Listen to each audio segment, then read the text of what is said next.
Telugu YouTube ఛానల్లో మీ వ్యాపార ప్రకటనల కోసం 9154949554 కి కాల్ చేయండి.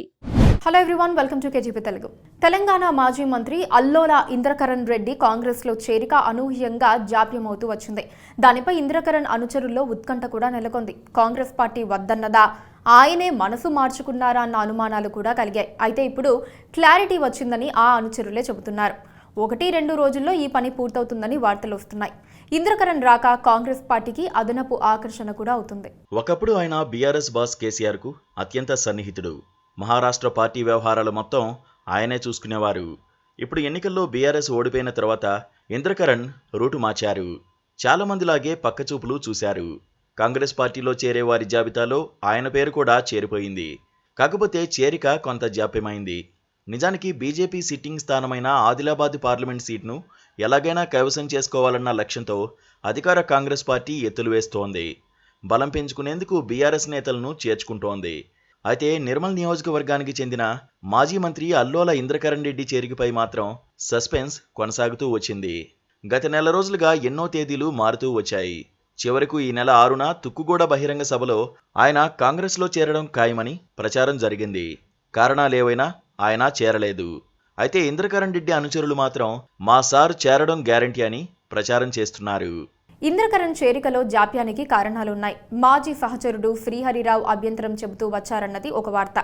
అయితే సీఎం రేవంత్ జోక్యం చేసుకుని అన్ని సమస్యలు పరిష్కరించినట్లుగా చెబుతున్నారు.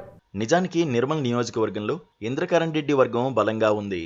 ఈ క్రమంలో ఇంద్రకరణ్ రెడ్డిని గత నెలలో బోధన ఎమ్మెల్యే మాజీ మంత్రి సుదర్శన్ రెడ్డి కలిశారు. పార్టీలోకి ఆహ్వానించారు. సానుకూలంగా స్పందించిన ఆయన తన అనుచరులతో సమావేశం కూడా నిర్వహించారు. ఆ తర్వాత మాజీ మంత్రి జానారెడ్డిని కూడా కలిశారు. బీఆర్ఎస్ను వీడిన కేశవరావుతో భేటీ అయ్యారు. దీంతో ఇంద్రకరణ్ రెడ్డి కాంగ్రెస్ పార్టీలోకి వెళ్లడానికి ముహూర్తం ఫిక్స్ అయిందని అనుకున్నారు. అయితే ఇంద్రకరణ్ రాకను జిల్లా కాంగ్రెస్ అధ్యక్షుడు శ్రీహర్రావు వర్గం తీవ్రస్థాయిలో వ్యతిరేకిస్తోంది. శ్రీహర్రావు ఒకప్పుడు కాంగ్రెస్ పార్టీలో ఇంద్రకరణ్ రెడ్డి ముఖ్య అనుచరుడిగా ఉండేవారు. తర్వాత కాలంలో ఆయనతో విభేదించి బీఆర్ఎస్లో చేరారు. ఆ తర్వాత ఇంద్రకరణ్ రెడ్డి కూడా బీఆర్ఎస్లోకి వచ్చిన తర్వాత శ్రీహర్రావు రాజకీయంగా నష్టపోయారు. దీంతో కొన్నాళ్ల క్రితం కాంగ్రెస్లో చేరిన శ్రీహర్రావు పార్టీలో బలపడ్డారు. నిర్మల్లో ఇంద్రకరణ్, శ్రీహర్రావు ఇద్దరూ ఓడిపోవడంతో ఇప్పుడు నేతల మధ్య పోరు తీవ్రమైందనే చెప్పాలి. బీఆర్ఎస్ అధికారంలో ఉన్నప్పుడు మంత్రి హోదాలో ఇంద్రకరణ్ రెడ్డితో పాటు ఆయన కుటుంబం అనేక అవినీతి అక్రమాలకు పాల్పడిందని కాంగ్రెస్ నేతలు ఆరోపిస్తున్నారు.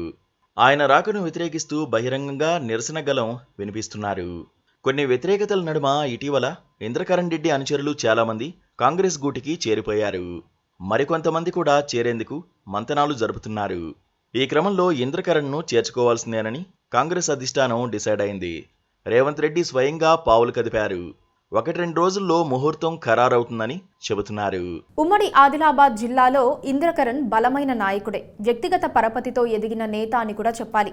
కాకపోతే ఇప్పుడు ట్రెండ్ మారి కాంగ్రెస్ వైపు చూస్తున్నారు. అధికార పార్టీలోకి వస్తే రాజకీయ లబ్ధి ఖాయమని ఎదురు చూస్తున్నారు.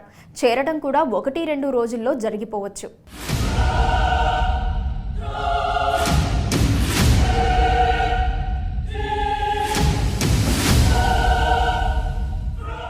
Please subscribe to